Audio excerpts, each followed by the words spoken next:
Hi there, I'm doing a video review on the Samsung P2, or just the P2. It is pretty small. You can see a hand comparison. I have very large hands too, so you can see this thing is small. As most of you know, it's a touchscreen. You can see it's pretty thin. It compares in size about to the iPod Touch, being just a little bit smaller. Glossy front, semi-gloss back. Power button on the side, and if you just touch it while a song is playing or a video, you can pause or play the video for so you can just reach in your pocket and do what you need to from there. And on the other side we have volume for just in your pocket, quick, adjust the volume. There's a hold switch right here. Alright, that's about it. This is the hold.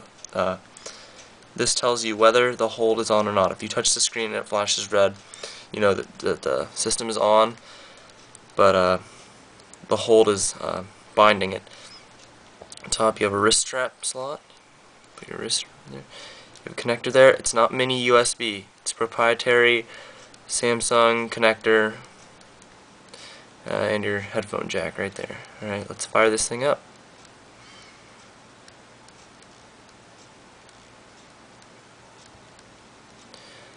Alright, so here you can see, right there's video there in the top left corner. You can see video. The video is very nice. There I have The Office playing. Alright, the resolution is the same as the iPod, I do believe. I don't remember it right off the top of my head, but it's very good for a screen of this size. It's very good. So all of your videos will look absolutely beautiful on this screen. The sound quality is, you can't compare it to anything else. Artists. Alright, let's see. I'll just pop in anything. Alright. Now when you're playing a song, you can change what you want to see here. I don't have here. I'll quickly let me change to something that has the album cover there.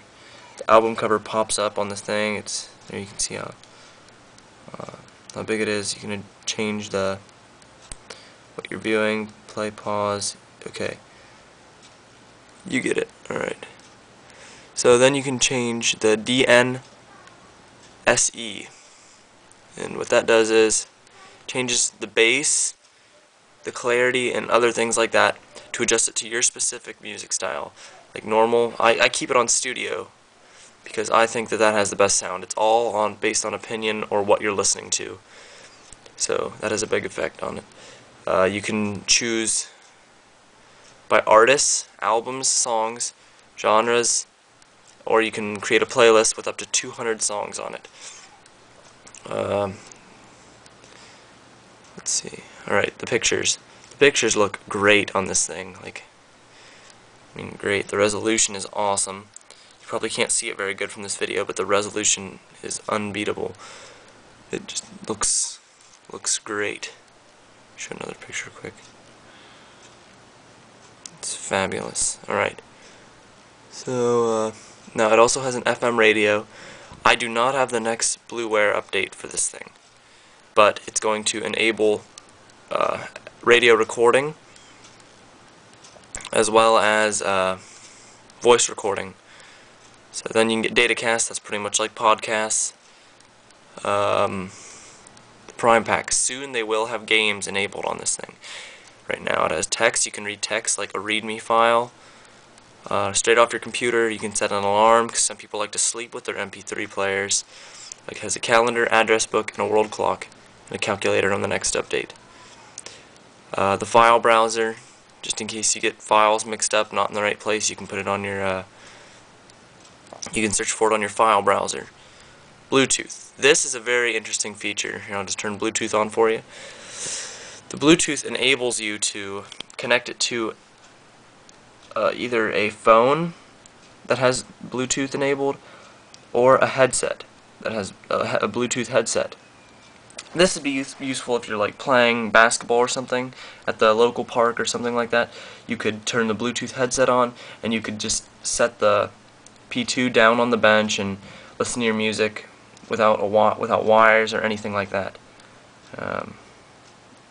You can connect it to a phone, and then you can use it as the entire screen will turn into like a into the how do I say it, the keys that you can dial a number or anything like that, just like an iPhone. So you can leave your phone in your pocket, and just while your MP3 player's out, you can make calls, receive calls, things like that. You can also import your contacts list. So let's see, settings. You can change the menu style as well. If you don't like the menu style, you can switch it.